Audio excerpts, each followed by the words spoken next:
By request, and because I think it sounds like a fun idea, the career of Arturs Irbe. You know why? Because there are very few goaltenders who become folk legends, and Irbe kind of did, and he did it in multiple locations. And yet, his overall stats are not fantastic. His career numbers 218 wins, 236 losses, 79 ties, overtime losses in there as well. So, his numbers are middling, right? And yet, when you look at his career and when you ask fans, Irbe was very, very popular because usually the most popular player on a team is the backup goaltender. Not that Irbe was always the backup goaltender. Now, he's drafted 196th overall by the Minnesota North Stars in 1989.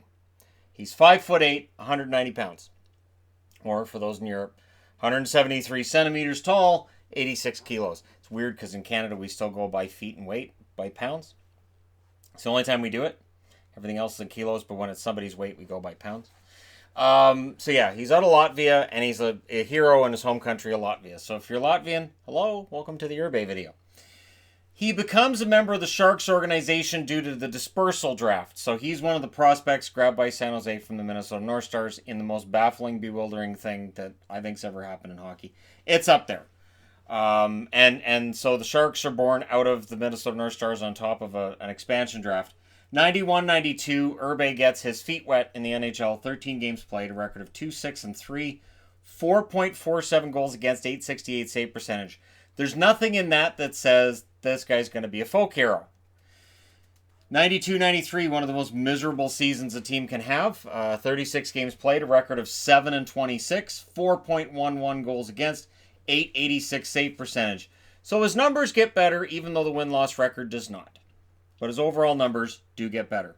93-94, and here we go. He plays 74 games. He sets a record with 4,412 minutes played by a goaltender. That record would stand. I think Grant Fuhr broke it a couple years later.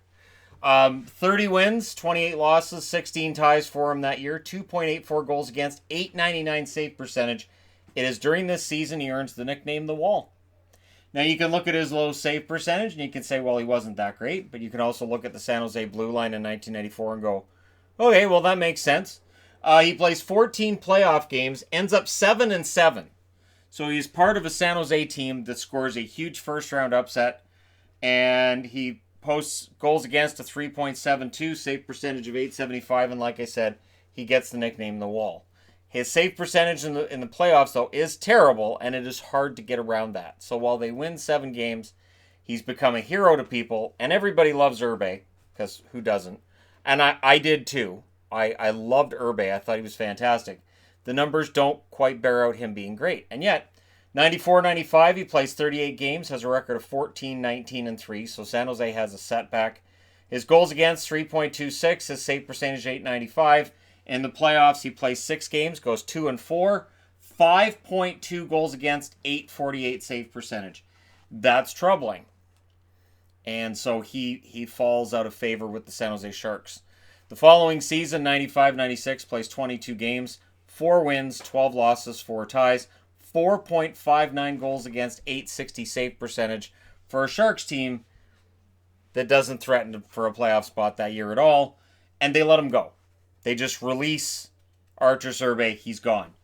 This folk hero from 93-94, the Wall that played 4,412 minutes, is gone 2 years later. 96-97, he's signed by the Dallas Stars. They play him 35 games. He's their backup. Has a record of 17, 12, and 3. It's only the second time he's had a winning record in the NHL, and it's as his best winning percentage. Goals against a 2.69, save percentage of 893.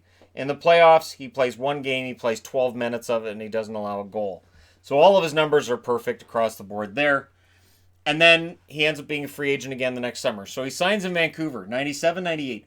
Miserable year for Vancouver. The year that Messier arrives, and we get Irbe. Irbe plays 41 games, has a record of 14-11-6. And despite all the switch out with goalies that were going on, and the amount of times that goalies were getting pulled, he was fine. His goals against 2.73 and his save percentage, 907, the best he had in his career. He was the only goaltender for the Canucks that played really well that year, and they traded him. Or no, they let him go. They let him go as a free agent. Why? because he's 5'8" and they wanted a tall goaltender. They would not play a goaltender of 5'8", even though his numbers were the best of all of the goalies that Vancouver just deployed that year. And you want to talk about a goalie graveyard that Vancouver had back then? Yeah, there's a reason. When Irbe's your best goaltender, and fans everywhere were like, we love Irbe, he's fantastic. And then in the offseason, you're like, well, we're not going to keep this guy, he's too short. What about his stats? Well, we're going to go get Garth Snow. What? No, we had this. Why are you doing this to us? So 98-99, he goes to Carolina, right? A team where basically it's like Hartford. Players go there, nobody else wants them. You're forgotten down there. Well, he plays 62 games that first year in Carolina. Has a record of 27, 20, and 12. Goals against of 2.22 and a save percentage of 923, which of course causes me to yell and scream at my television during that season when the Canucks are winning less games on the year than Irbe does alone. We had to get rid of Irbe because he's too short and then put a team on the ice that wins 25 games. Whereas Carolina, they win their division. It's a weak division, but you know what? Pretty nice for Irbe. Irbe plays 6 games in the playoffs, 2 wins, 4 losses. Same as up here. However, 2.21 goals against, 917 save percentage. That's right. His play in the playoffs is finally starting to bring about this change in how he's perceived. 99-2000 plays 75 games, a record of 34, 28, and 9, 2.42 goals against, 906 save percentage. Nice numbers, especially for a goalie playing 75 games. Decent numbers. It's a lot of games to play. And in 2000-2001, they play him more. 77 games. Remember, this guy's 5'8", and the Canucks years before are saying, he's 5'8". We don't know that he's going to necessarily be able to hold up to the rigors of being a starting goalie. We're going to go with somebody else. We'll go get Snow, and then if Snow doesn't work out, we'll get Kluche. Meanwhile, 77 games. 37, 29, and 9 record. 2.45 goals against, 908 save percentage. And I'm not throwing shade at San Jose, because all they did was create more and more and more goaltenders as we move along here. So, no shade at San Jose. Yeah, they've always had room to just ditch goalies and just bring in a new one. The era we're in right now might be the only exception to that rule. In the playoffs, plays 6 games. Again, 2 and 4. They're out in the first round. He has a goals against a 3.34, save percentage of 900. So his numbers get scaled back. They win 2 out of 6 games. It is the following season that he becomes a folk hero again.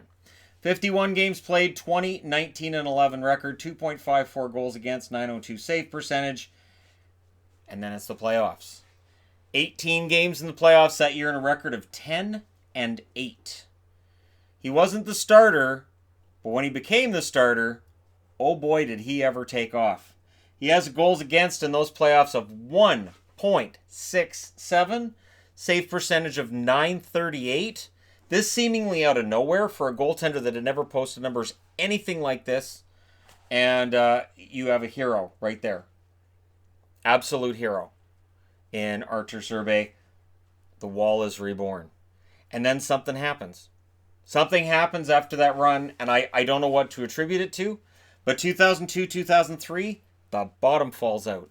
Coming off of a run to the Stanley Cup Finals, he posts 7 wins, 24 losses, and 2 ties, 3.18 goals against, and an 877 save percentage. That 877 is the lowest since 91-92 when he only played 13 games for the Sharks. And coming off of that season, San Jose really wanted to move him. He had a no-trade clause. They couldn't move him. So they were stuck. So what did they do? They demoted him. To the American League? No, they demoted him to the East Coast League. And you might expect somebody to pout. I don't see any records that he did. He gets sent down. He plays for the Jonestown Chiefs. And next thing you know, he's an all-star down there. Couldn't play due to injury, but he's an all-star down there. Ends up playing 10 games for Carolina when he gets called up on an emergency basis. A record of 5-2-1. 2.45 goals against, 899 save percentage. I remember watching that and going, okay, he's back. Are they going to give him a chance? No. No. This season was so bad that no matter how well he played in that 10-game stint, he wasn't getting his job back. And of course, we know that in 2006, Carolina will have themselves a new folk hero in Cam Ward. It's an interesting career because it does end there, and it's a lot shorter than a lot of the other careers I talk about. He was the first goaltender in All-Star history to get an assist. He was playing on the World team when they had the World versus North America. They've tried numerous different All-Star games to try to generate interest, and it doesn't work. At some point, I'll do a video on the different versions of All-Star games we've had over the years. It's been poor. But he's had an interesting post-hockey career as well. So he goes home, plays in Europe in 2004, 2005 during the lockout. Did not come back in 2005, 2006. In June 2004, so before the lockout technically starts, he is traded to Columbus, so he waives his no-trade clause, but he was not coming back. So he was Columbus property, but he never played for the Blue Jackets. He was the Capitals goaltending coach in 2009, 2010, and then into June 11th, 2011 as well, when he left to spend more time with his family. So that's understandable. Returns to North America to be a member of the coaching squad that they had in 2014 with the Buffalo Sabres, and then had to dress as an emergency backup. He was the number 3. So Michael Neuwirth gets hurt, or it's an illness that hits Neuwirth, whatever it was. Jonas Enroth had to play, and Arturs Irbe was suited up as the backup. So they signed him to, I guess, one of those one-day contracts as an emergency, and he was their backup goaltender for the night. So if you have an Irbe Sabres jersey, that's dedication. August 2017, he became a consultant for Latvian hockey team HK Kurbads. And I apologize if I butchered that badly. Likely did. These things happen. And 2006, I'm trying to read June. I'm just like, no, Shannon, you already talked about that. 2006 Winter Olympics in Turin. He was the flag bearer for the Latvian team. So that's how much of a folk hero he is at home. And for fans in Vancouver, fans in San Jose, and fans in Carolina, you know how good he can be. Dallas, he was a backup. He was there for a year, and then they moved on. Dallas did pretty well in 97, 98, so I'm not going to say they made a mistake letting him go. I just never understood, well, he's short. He's your best goalie, but he's short. He's your best goalie. So he may have been short, and by today's standards, he doesn't even get drafted. Seriously, a 5'8" goaltender, I doubt he would even get drafted in today's NHL. And back then, 1989, he's drafted very, very late. He played for Russian teams. He was a backup for one of the Russian tours of North America that took place late 80s, early 90s. But in the end, pretty solid career. 568 games played, 2.83 goals against, 899 save percentage. And in the playoffs, 51 games, 23 wins, 27 losses, 2.86 goals against, 902 save percentage. His numbers tell you, mediocre, middle of the road. But when you get into it, there's a reason he was considered pretty fantastic at points in his career in San Jose, Vancouver, and then in Carolina. So there you go. The career of Arturs Irbe. Let me know your thoughts in the comment section below as always. Don't forget to hit like and subscribe if you're browsing your way through. You just happened upon this video. And again, this was just kind of a fun thing before we go today because I saw it requested in the comment section. I thought, you know what? That's a really good idea. This is right in the wheelhouse of the videos that I've been doing historically. So it makes sense to cover his career and just give you a look at how good he was at times. And yes, he could be horrendous at others, but boy, when he was on, he was fun to watch. And because he was shorter and because teams kept kind of ditching him, it was hard not to root for him as an underdog. So there you go. One of my favorite goaltenders, Arturs Irbe. I will talk to you again soon.